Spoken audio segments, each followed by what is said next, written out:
During my study of canon law in the seminary, there was also some history involved there. The Code of Canon Law, the current one as we know it, was promulgated by St. Pope John Paul II, 1983-84. Its predecessor was the Pius Benedictine Code of 1917, named after its two authors, St. Pope Pius X, but it was finished and promulgated by his successor, Pope Benedict XV. And so, this is Pius Benedictine Code 1917, 4,414 canons.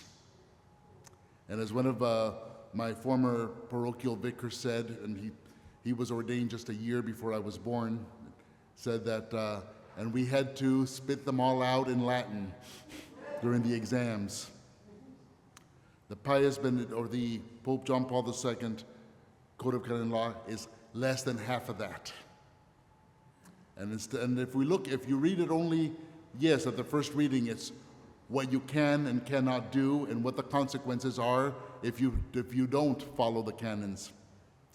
However, the last canon of the 1983-84 says what it's used for, what its purpose is, what the entire body is, all 1,629 canons before. The edification of God's people, the building up of God's people, the care for.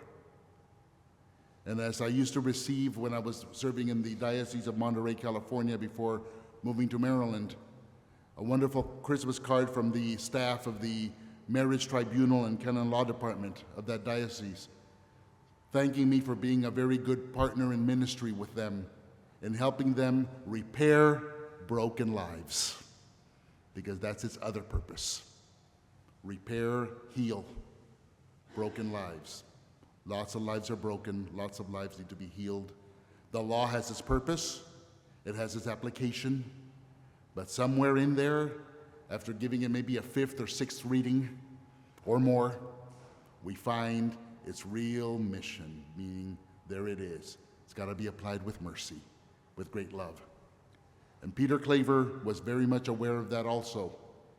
When I saw in the patristic reading, which is in today's Office of Readings, about how many people he baptized in one day, I stopped complaining about all the work I have to do. Whether he did it in one sitting or not is not important. He did it. He cared for every single soul that got off those ships looking like they were not even human beings anymore, traveling from one end of the world, landing in that South American port, barely looking like human beings, tortured, sick, and dying.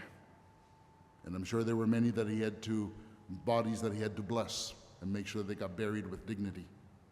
But truly, he focused more on works of mercy, on not just teaching them the catechism and preparing them for baptism for those who were capable of understanding, but most of all, help them recover from their pain. So as St. Teresa of Calcutta said, so that everyone can have whatever days they have left with the dignity that we're all entitled to have.